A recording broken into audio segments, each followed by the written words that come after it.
Quantos de vocês se consideram muçulmanos devotos? Observe as mãos levantadas, sem querer destacar alguém, mas são poucas. Como vocês sabem, o Alcorão existe e se declara a palavra perfeita do Criador do Universo. Vocês estão cientes de que, uma vez tendo ouvido essa possibilidade e rejeitando-a, todos vocês irão para o inferno por toda a eternidade. Se essa visão de vida for verdadeira, o Dr. Craig e eu iremos para o inferno. O problema é que tudo o que o Dr. Craig disse esta noite, com algumas modificações, poderia ser dito em defesa do Islã. Na verdade, já foi dito em defesa do Islã. A lógica é a mesma. Temos um livro que afirma ser a palavra do Criador do Universo, que nos diz sobre a natureza da realidade moral e como viver nela. Mas e se os muçulmanos estiverem certos? E se o Islã for verdadeiro? Como devemos ver Deus em termos morais? Como veríamos Deus ou Alá em termos morais? Nascemos no lugar errado para os pais errados, nos deram a cultura errada, nos deram a teologia errada. O Dr. Craig está condenado, tendo sido completamente confundido pelo cristianismo. Apenas considere a má posição em que ele está agora para apreciar a verdadeira palavra de Deus. A ciência me enganou completamente. Onde está a compaixão de Alá? E ainda assim, ele é onipotente. Ele poderia mudar isso em um instante. Ele poderia nos dar um sinal que convenceria todos nesta sala. E ainda assim, ele não vai fazer isso. E o inferno aguarda. O inferno aguarda nossos filhos, pois não paramos de enganá-los. Agora, apenas mantenha essa visão em mente e primeiro aprecie o quão pouco sono você perdeu por causa dessa possibilidade. Apenas sinta em si mesmo, neste momento, o quão despreocupado você está e continuará a ser diante dessa possibilidade. Quais são as chances de todos nós irmos para o inferno por toda a eternidade porque não reconhecemos o Alcorão como a palavra perfeita do Criador do Universo? Por favor, saiba que é exatamente assim que o cristianismo aparece para alguém que não foi doutrinado por ele.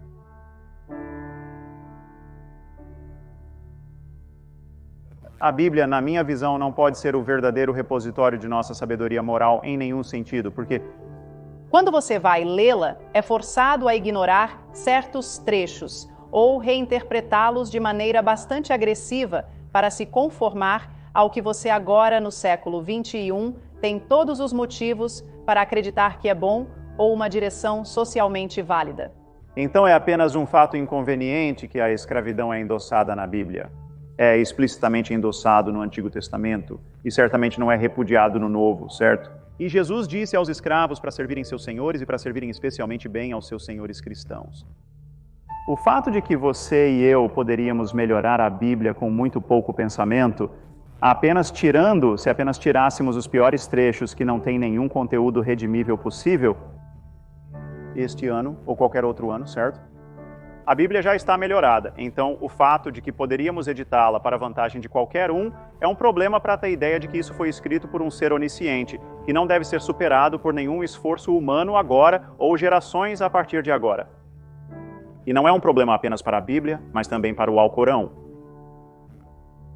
E essa noção de revelação é o que nos leva até lá.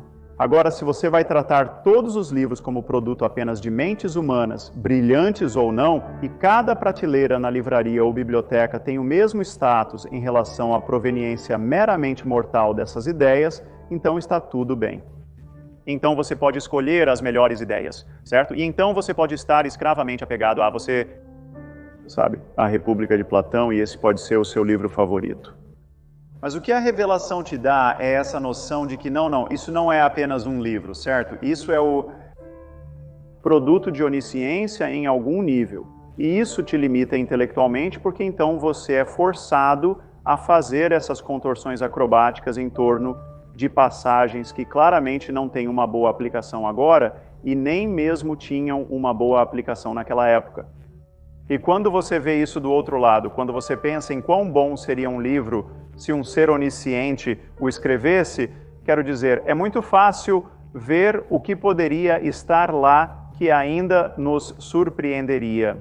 Quero dizer, ou seria apenas, é muito fácil ver o que poderia estar lá que provaria, apenas com base no tempo de sua emergência, que isso não poderia ter sido o produto de meras mentes humanas. E não há nada parecido na Bíblia.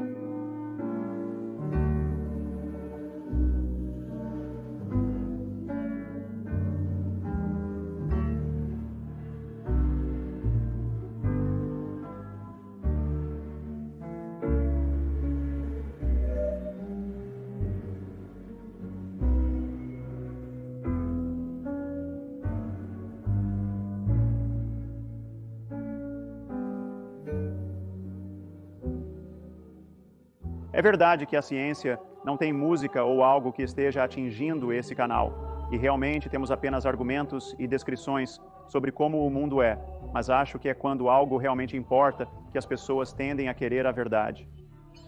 É apenas que ao fardo de comunicar a verdade, superar as barreiras do dogmatismo é muitas vezes impossível. Mas as pessoas não querem que seus filhos morram, então as pessoas querem saber por que seus filhos estão ficando doentes, e na medida em que podemos defender a vacinação, digamos que o que é humilhante é que até mesmo defender a vacinação é muito difícil neste mundo. E a internet possibilitou esse tipo de pensamento conspiratório e pseudociência de uma maneira que seria impensável sem a internet. Então é difícil até mesmo falar sobre coisas muito importantes para as quais há uma montanha de dados, quando as pessoas podem simplesmente viver em uma câmara de eco e não considerar realmente as evidências. Discordo de você em um ponto. Você afirmou que a ciência não possui música. Mas eu acho uma das coisas que nunca deixa de me encantar é a maravilhosa escrita científica que existe por aí, sendo Richard um dos maiores artistas nisso como qualquer um no mundo. E isso é inspirador. Isso realmente tem um efeito emocional em crianças e adultos. E acho que devemos reconhecer e honrar isso. Sim.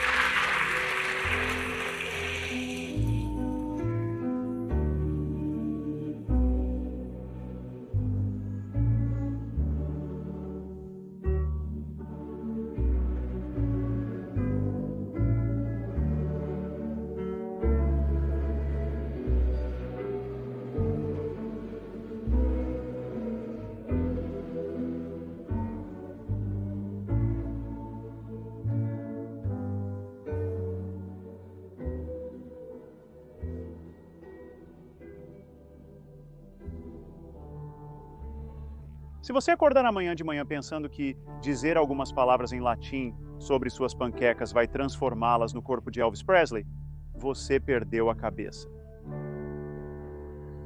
Mas se você pensa algo similar sobre uma hóstia no corpo de Jesus, você é apenas um católico. Para mim, isso é o verdadeiro horror da religião. Permite que pessoas perfeitamente decentes e sãs acreditem aos bilhões no que apenas lunáticos poderiam acreditar por conta própria. E mesmo assim, com algumas histórias de milagres em um livro antigo, metade da humanidade considera legítimo organizar suas vidas em torno disso. Alguém mais vê um problema nisso? E eu não sou a primeira pessoa a perceber que é um tipo muito estranho de Deus amoroso que faria a salvação depender de acreditar nele com base em evidências ruins.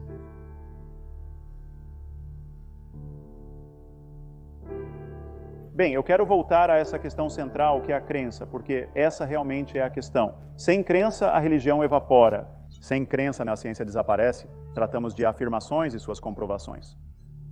Estamos discutindo suas crenças sobre a natureza do universo. Você provavelmente não acredita em Zeus. Se alguém dissesse que Zeus era o maior cientista, você não aplaudiria? Vamos falar honestamente sobre o que achamos que é verdade. A verdade é que a religião, como falamos dela, Islã, cristianismo, judaísmo, é baseada na afirmação de que Deus dita certos livros. Ele não programa software, não produz filmes, não compõe sinfonias, ele é um autor. Essa afirmação ganhou força porque esses livros são considerados tão profundos que não poderiam ter sido escritos por humanos. Reflita sobre como tratamos diferentemente as reivindicações, textos e descobertas científicas. Isaac Newton se isolou por 18 meses a partir de 1665. Quando ele saiu de sua solidão, ele havia inventado o cálculo. Ele descobriu as leis do movimento e da gravitação universal. Ele havia criado sozinho o campo da óptica. Ninguém pensa que isso foi algo além de um trabalho de homem.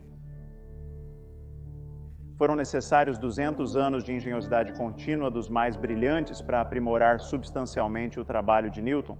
Quão difícil seria melhorar a Bíblia? Qualquer pessoa nesta sala poderia aprimorar este texto supostamente perfeito em termos científicos, históricos, teóricos e espirituais por vezes. Se Deus nos ama e queria nos guiar com um livro de moralidade, é muito estranho ter nos dado um livro que apoia a escravidão, que exige que matemos pessoas por crimes imaginários como bruxaria. A verdadeira base para a esperança em nosso mundo é a conversa aberta, e a religião fragmentou o nosso mundo em comunidades morais concorrentes. Do que temos que nos convencer é que o amor e a curiosidade são suficientes para nós, e a honestidade intelectual é a guardiã disso.